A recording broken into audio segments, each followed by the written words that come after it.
Welcome everybody, my name is Paul Smyers. I'm a practicing real estate agent in the central part of Virginia in the beautiful Shenandoah Valley. And today I'm going to talk a little bit more about low cost, low maintenance features that you can find on a property. I made another video about this, but there's really a lot more. If you can find some of these features on your property, you can save a lot of money over the long-term cost of your ownership. So let's get right into it. Gutters.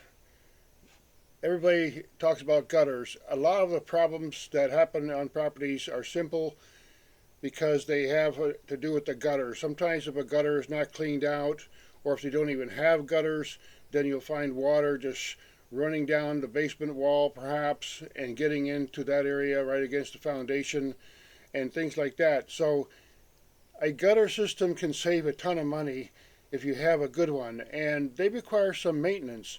You got to clean them out now and then, especially if you have certain things in your neighborhood, like you have like trees dropping leaves that get on the roof of your property, or something like the old shingle dust that gets from wear and the shingles that gets into the gutters. A clogged gutter can cause a very serious problem, and I've had a house that way.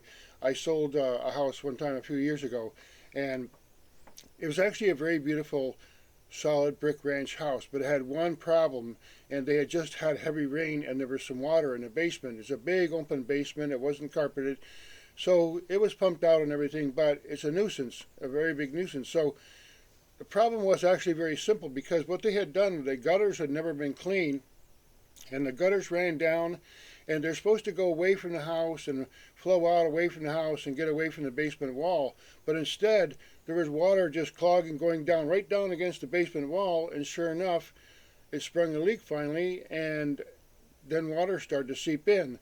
So the gutter system on a house, if you look at it, has been well done and solid and everything. You got the downspouts in the right places and some drainage against away from the house. That's going to be a great feature to find and saves you a lot of money. So a paved driveway goes along with that because sometimes when it rains heavily, gravel driveways, there are people who make money just on gravel driveways because every time you get a heavy rain, especially in a hilly area, you'll have the problem in a gravel driveway, and the gravel just starts running down the hill and so on. So one solution is to have like a paving done on your gravel driveway, especially if it's really prone in certain angles. I sold a house some years ago that the driveway was at the bottom end of a ravine and went right down to the stream on the edge of the property. So every time it rained, the water would just come pouring down by the house and right through the driveway, all the way down to the stream, and just sweep everything down. So it was a problem, but mostly the people bought that house for the old land. It was beautiful land, 45 acres. So again, the gutters and paved driveways really help a lot. Walls, inside walls. Now, you see a lot of inside walls with different kinds of treatments. Sometimes you have the basic simple white paint or base paint or something, and after a while the kids touch it and whatever, and you can freshen up really easily. But the general walls, there's a lot of different kinds of wall covering. And sometimes you find some of these old houses and they had like the plaster and lath type of walls. Now those, if you ever encounter those, they last a long, long time. But don't ever try to make an addition on that type of house, or because the walls are so strong, they would put these oak strips and then they'd put plaster on top of it, and it would be like, oh man, that is strong. And that was on top of the studs that were actually in those days like a full 2x4 and often rough sawn. So you had a really, really strong wall, and it'll stand for 100 years, but again, not so easy to modify.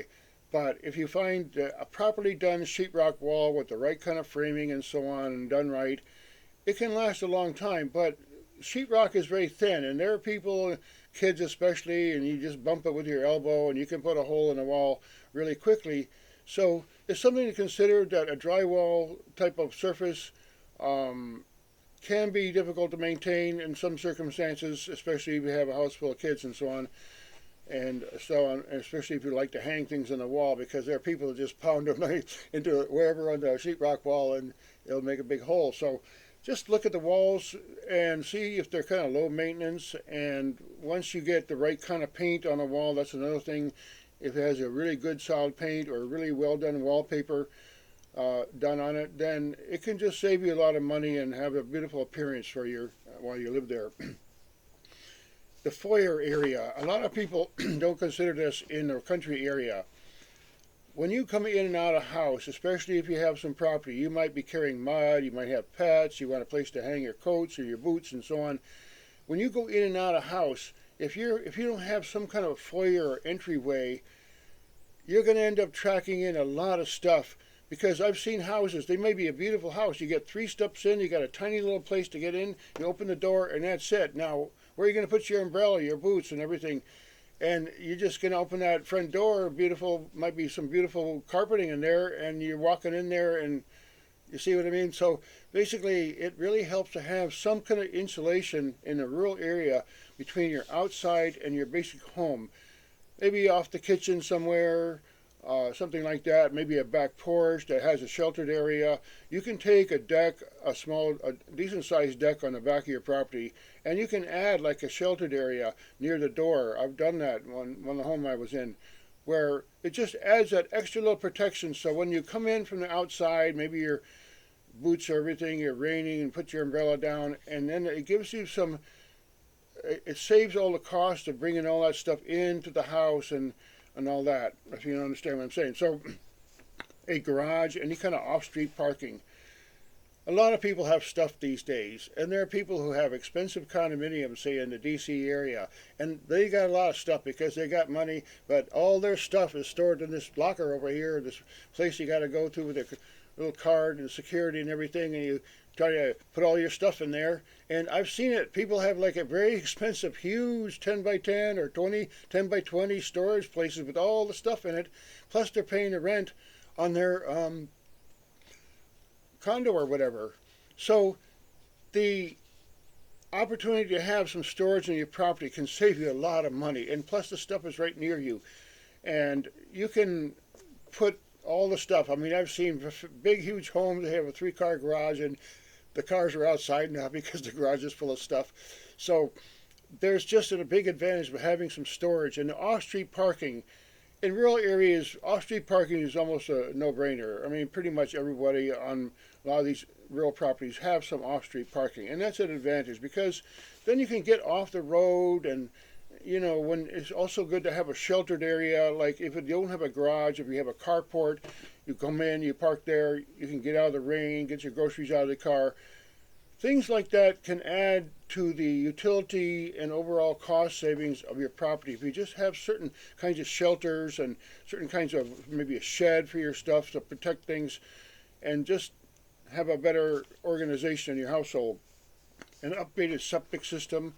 There's a lot of really beautiful homes in the old days. They had, you know, different kinds of septic systems. So if you find a house that is maybe a charming, beautiful old house, and the one thing that the septic tank has been updated and upgraded, thumbs up for that. Same with the well pump, because if it's had a new well pump put in recently, or at least check the well pump, then you have some cost savings. Because generally a well pump will last a long, long time, and a septic system, you have a 1,000-gallon septic system, well made and everything, and every couple of few years you check it and pump it out or whatever.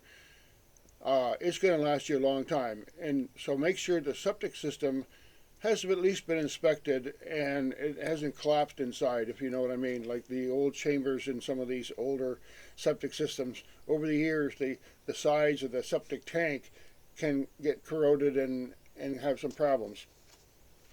Make sure your well, again, I mentioned them, well pumps and septics kind of go together, because usually if you have a well on your property, you're also going to have a septic system, because they two kind of go together. The storage space, I mentioned that. So those are just some more things that I wanted to mention about saving property costs as you operate your business. Now, if you find a property that has multiple structures, like I have a property right now, my property here has like 7 or 8 structures on it, and they all require certain maintenance, but the maintenance costs of something like that, the structures themselves are well made and they don't require a lot of maintenance, but they do require some maintenance. So the trade-off is that these extra structures and things I have on my property add a lot of utility value, which is worth the extra cost of the maintenance, because some people do not want to have to maintain 7 roofs, or most of them on my property are 10 anyway, and low maintenance roofs. So That's an advantage. But just be careful about overdoing it. You know, you want some extra features on your property, but for example, things like a swimming pool. I'll make another video about things that are, you know, so-so about property, because sometimes you think that, hey man, I got to have a swimming pool, but you know, there can be pros and cons about having a swimming pool as well. So thanks again for listening. Please like and share. I watch a lot of other people's content, and I love hearing comments. So thanks again. My name is Paul Smyers. I'm a practicing real estate in the Shenandoah Valley, and I specialize in rural property.